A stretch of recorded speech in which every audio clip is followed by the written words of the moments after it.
Hello guys, I am V Sai Srinivas of 9th class from Mathman. So today I will be explaining today's editorial. So let's get started. So today our editorial's name is School Ranks. High performing states with good schools can nudge others if they have the political will. The Union Education Ministry has been attempting to get states into a competitive mode in upgrading their school education systems by recognizing progress with a performance grading index (PGI) that assigns them a score. It can be argued that the countries and state governments use school education as a transformative tool most effectively where the political imperative is strong. The center's effect with the PGI scoring system has been to try and nudge all states using a Hall of Fame approach. So guys, this editorial is regarding the ranking system of the schools. The Union Education Ministry has attempted to introduce a new method in the educational system of the states.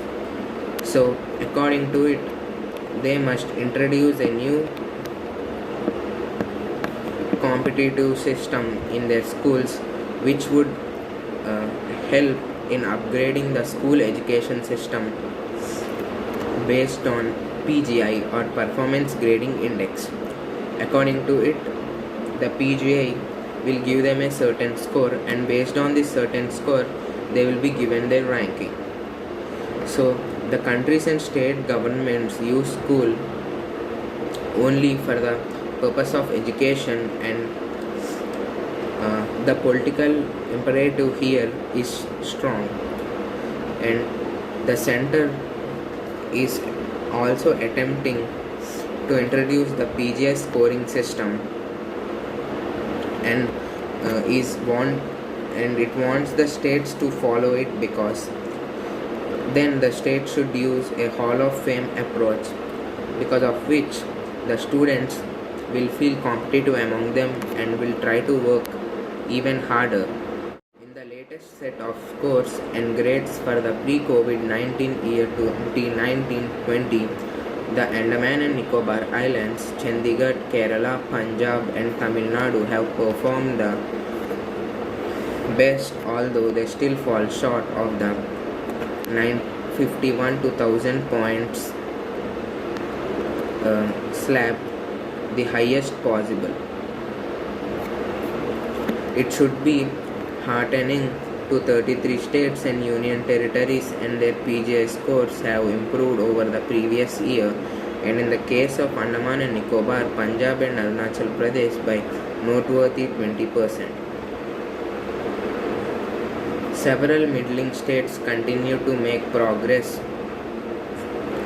Some have improved merely by tweaking their data, while Madhya Pradesh and Chhattisgarh actually regressed. Although the PGI scheme is now 3 years old, the school is derived using databases on 70 parameters such as access, equity, governance process, infrastructure and facilities, and learning outcomes that are mostly self-reported by the states but weighted by the center, with National Achievement Survey data also being incorporated. So the latest PGI scores of the states are given. For the states such as Chandigarh, Nicobar, Andaman and Nicobar Islands, Kerala, Punjab and Tamil Nadu, their performance was very well and they scored between 951 and 1000 points. The highest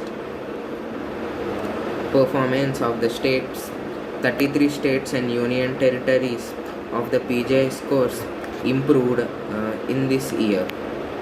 So in the case of Andaman and Nicobar Islands, Punjab and Arunachal Pradesh, they showed an increase of 20% in their PGI points, which is remarkable.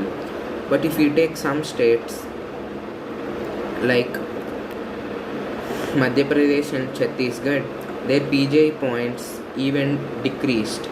They didn't increase. While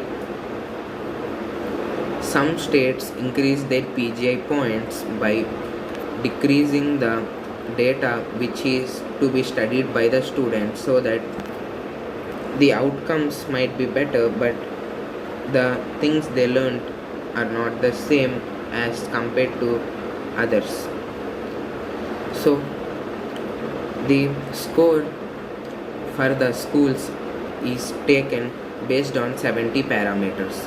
So the 70 parameters that are required for giving the PGI scores are access, equity, governance process, infrastructure and facilities, and learning outcomes. So the center and the National Achievement Survey data was incorporated because most of the learning outcomes were self-reported by the states, and some of them are even endorsed or supported by the center. If we move on some parameters such as uneven learning outcomes between students from deprived communities and others, bridging the gap earns a better score. The center, with its transparent scores and data for each parameter and subtopic made available in public domain, seeks to create a resource sharing system that low performing states can tap into. This initiative is laudable, but it can work if the government and opposition parties see value in strong and open school education and work to strengthen access, equity, infrastructure by budgeting fees and funds for the universities in such commitment that led Southeast Asia to carry out a renaissance in school education the later decades of the last century on lines of Meiji era Japan. So some other parameters are also to be considered when PGI points are going to be given. So if we check between some communities, between some deprived communities, there is an inequity of education. So the high caste people get more while the low caste gets less. So if the school manages to equal the learning outcomes for both the communities, it would help them to earn more PGI score. The center provided the transparent PGI scores and data regarding each parameter. So it seeks to create a resource sharing system in which the states with the least performance in PGI scores will be given help. So the parameters such as access, equity, infrastructure will be upgraded by providing them with more funds and budgeting fees. So they will be endorsed by the government. It is only possible if the state ruling governments and opposition parties see the value of education and also make it accessible to all the children. So that's it for today, guys. Thank you.